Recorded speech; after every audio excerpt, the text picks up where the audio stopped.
មនុស្ស6នាក់បានស្លាប់នៅក្នុងបរិវេណនៃការធ្លាក់យន្តហោះនៅទីក្រុងញូវយ៉ក មាន comment មួយសម្រាប់បងប្អូនដែលមានបញ្ហាផ្នែកសង្វឹងឬក៏ពិបាកមើលអីចឹងណាហើយមួយទៀតគឺខ្សោយការគិតហើយចំពោះបងប្អូនដែលមានបញ្ហាអារម្មណ៍តានតឹងឬក៏ជំងឺ depression ខ្ញុំរីកcomment ឲ្យប្រើប្រាស់ Omega 3ដែលជាផលិតផលរបស់សហរដ្ឋអាមេរិកហើយសម្រាប់បងប្អូនដែលចង់បាន icon thêmមកកាន់ page របស់ខ្ញុំឬក៏លេខទូរស័ព្ទរបស់ខ្ញុំចំពោះ follower របស់ខ្ញុំគឺមានការ discount ពិសេសជូនអញ្ចឹងមុនពេលទៅទិញជួយ follow ម្នាក់មួយផង អាជ្ញាធរបាននិយាយថាមនុស្ស6នាក់រួមទាំងកុមារ3នាក់បានស្លាប់បន្ទាប់ពីអធិបតេយ្យដឹកគ្រួសារអ្នកទេសចរជនជាតិអេស្ប៉ាញបានធ្លាក់ចូលទៅក្នុងទន្លេ Hudson នៅទីក្រុងញូវយ៉កចំពោះក្រុមគ្រួសារជនរងគ្រោះគឺមានគ្នា5នាក់មកពីប្រទេសអេស្ប៉ាញហើយអ្នកទី6គឺជាអ្នកបើកបរយន្តហោះបើតាមលោកអភិបាលក្រុងញូវយ៉កលោក Erich បានប្រាប់អ្នកសារព័ត៌មានកាលពីថ្ងៃប្រហ័សថាមនុស្សទាំងអស់ដែលបានស្ថិតនៅលើអធិបតេយ្យដែលបានធ្លាក់គឺស្ថិតនៅក្នុងការស៊ើបអង្កេតនៅឡើយចំពោះអាជ្ញាធរនៅមិនទាន់បានបញ្ចេញអត្តសញ្ញាណនៅឡើយទេប៉ុន្តែពួកគេពិតជាមានការសោកស្ដាយទៅកាន់ក្រុមគ្រួសារជនរងគ្រោះក្នុងនោះគឺមានក្មេងអាយុ11ឆ្នាំ5ឆ្នាំនិង4ឆ្នាំដែលធ្វើឲ្យមនុស្សជាច្រើនដែលបានដឹងរឿងរ៉ាវមួយនេះគឺមានការសោកស្ដាយជាខ្លាំង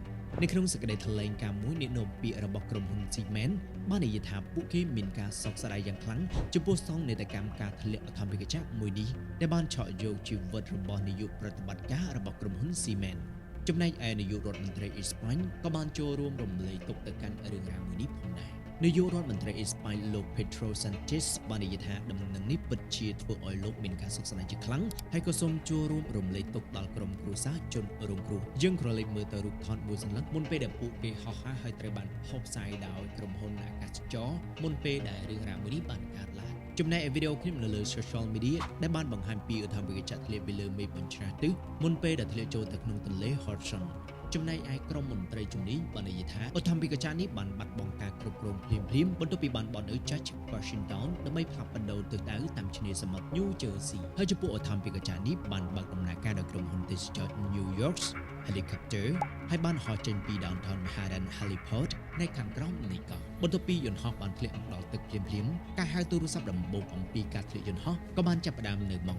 15:17 នាទី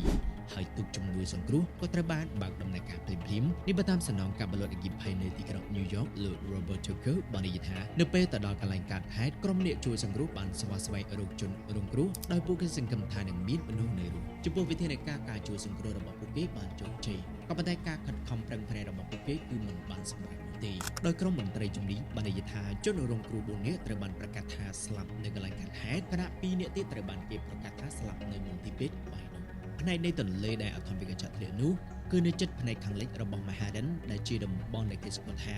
មានហាងទំនើបនិងកន្លែងទទួលទានអាហារល្អៗវាក៏នៅជិតបរិវេណសំខាន់នៃសាកលវិទ្យាល័យ New York ផងដែររដ្ឋបាលអាកាសចរសហព័ន្ធ FAA បាននិយាយថាការស៊ើបអង្កេតការធ្លាក់យន្តហោះ Bell